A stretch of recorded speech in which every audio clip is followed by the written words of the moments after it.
Slaying Sunna, Abu Ishaq al-Shatibi's concept of Bida in Al-Itiṣām, McGill University, 1999, Montreal, Canada, A.S. Jahar. Page number 78. The efficacy of maslaha according to Shatibi is certain and is essentially different from the adjudication of cases by reason. For he frequently states the seeds of Bida stem from its reliance on rational judgment, which sets aside Shari'i justifications. Judgment based merely upon reason, if applied to Shari'i matters, leads to prime Bid'ah. To support his idea of the difference between maslaha mursala and Bid'ah, Shatibi cites 10 examples of maslaha introduced by the companions and pious ulama in response to cases not clearly mentioned either in the Sunna or Quran. For our purposes, we shall look at the 5 examples which Shatibi elaborates upon in particular. First, there is the agreement of the companions on the compilation of the Quran in order to preserve it for posterity.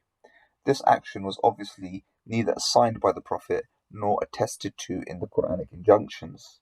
Second, there is the setting of the penalty for intoxication to 80 lashes. Third, there is the prison sentence set for a person accused of a crime, even though prison is usually reserved for someone who has been convicted. Fourth, there is the ruling that a person may be employed as the great Imam, al-Imam al-Kubra, even though he may not be qualified as a mujtahid or a mufti, due to the lack of a qualified candidate for his position. Fifth, there is the agreement reached upon by the majority of ulama on the penalty of taking property and wealth when there is a great exigency for it in the Muslim society.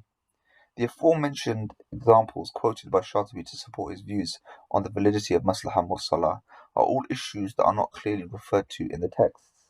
They are all, however, categorized as public interest, where their compatibility and the ends of the law, maqasid al-shar'iyya, is unequivocal.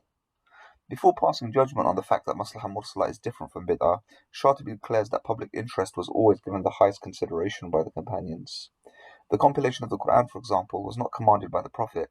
Instead, though it was not ordained by the text, the companions took the initiative for the sake of public interest, making it therefore lawful.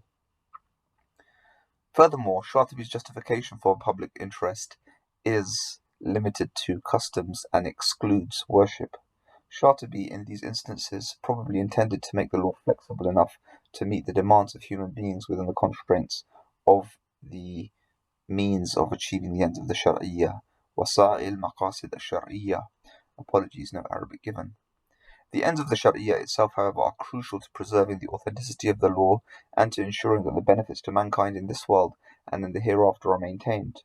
In support of this, he quotes the saying of Hudayfa, "Every ibadah not performed by the companions is null and void, and take the path of your predecessors."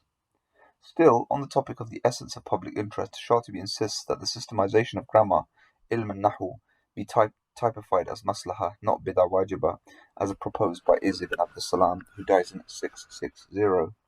Arguing against Izz ad-Din's position, Izz ad-Din ibn Abdus Salam's position, Shatibi insists that its introduction was not based on evidence from either the Quran or the Sunna.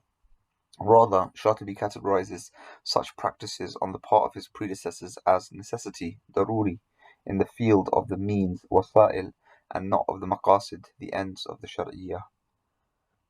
Shatibi further asserts that cases involving customs have their basis in reason, such that their benefit or harm can be understood logically, provided, he reminds us, the application of maslaha mursala should be in line with the ends of the Shar'iyya, and that it does not contradict the roots of the law. This advanced theory of law, which protects the benefits of the servant of God, Salih al-Ibad, is also put forward by Ibn al-Qayyim al-Jawziyya. He dies in 751, commensurate with 1350. Ibn al-Qayyim contends that fatwas can change according to changes of place, time, and condition. In his mind, the Shar'iyya itself operates for the benefit of mankind in this world and in the hereafter on the basis of mercy, maslahah, and wisdom, rahmah, maslahah, and hikmah. None of these, he insists, leads mankind into hardship. Stay tuned for many more parts.